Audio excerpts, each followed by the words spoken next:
So the world seems to need a breakdown of Kratom versus 7-OH versus Feel Free because I keep seeing this being brought up absolutely everywhere. So what is going on? What are the differences between these types of drugs from a drug scientist perspective? So let's start with Kratom because it is kind of like the original one out there. So Kratom has been around for centuries. People have been using it for a variety of things. So we're talking about things like pain relief, which is the most common reason they use it. They also use it for relaxation. People have used it for depression and anxiety. And the new kind of way that a lot of people are using it is to help with opioid addiction. So basically to help people get off of other opioids like H and Fen. Now, it helps with things like pain relief and opioid addiction because it is kind of an opioid. And I say kind of an opioid because there's a debate about what counts as an opioid. The main psychoactive ingredient in Kratom, metragenine, is not actually that kind of powerful on opioid receptors. So it's only a partial agonist, which means that it doesn't have like a ridiculous effect. However, metragenine is then metabolized into 7-hydroxymetragenine, and that has an even more potent effect on opioid receptors.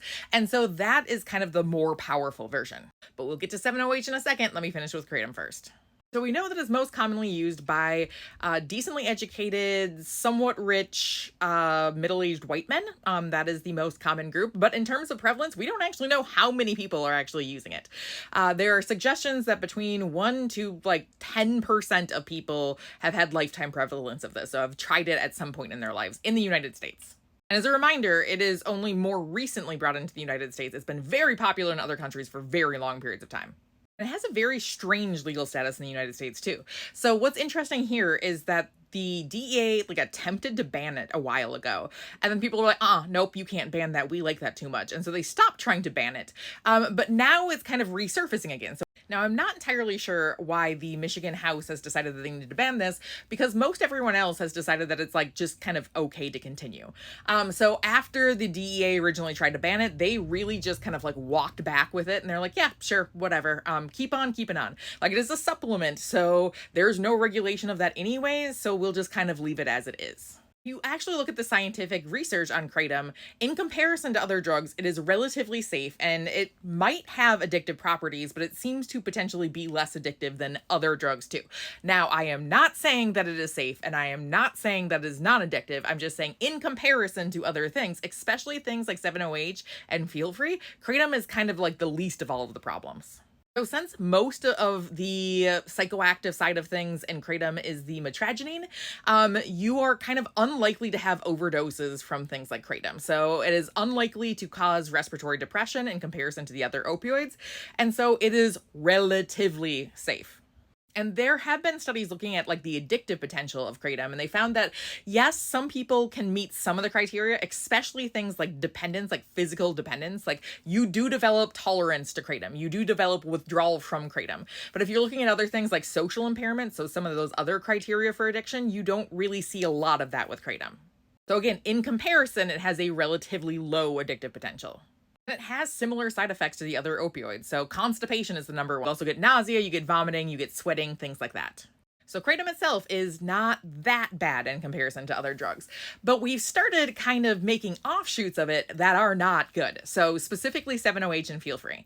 So I'll start with 7-OH. 7-OH, as I mentioned, was the kind of active metabolite of metragenine. Now, there are trace amounts of 7-OH in whole leaf Kratom, but very little. So what they've done is they've basically taken one aspect of Kratom and then they amplified that aspect. So they literally just took the most potent and most dangerous part of the original drug and then basically created a new version of just that. So here's the thing, 7-hydroxymetragenine, yeah, it has some severe issues with it. So first, it does not have that lack of respiratory depression issues that you see with Kratom. It can cause respiratory depression. And this is the main reason that most people are dying from opioids. So in terms of overdose potential, it has a much greater overdose potential than Kratom itself. This can be seemingly linked to things like more rapid dependence and you get an escalation of symptoms more because you are having the more potent opioid version of Kratom. So you're taking that more potent version and you're only using that. So the danger is increased and the addictive potential is also potentially increased. And since it's not just the whole leaf version of the drug, what happens is that you are basically making it. And when you have random people making it, the instructions are just online, apparently. If you have random people making it, they're not going to do it well. Chemistry is not the average person's strong suit.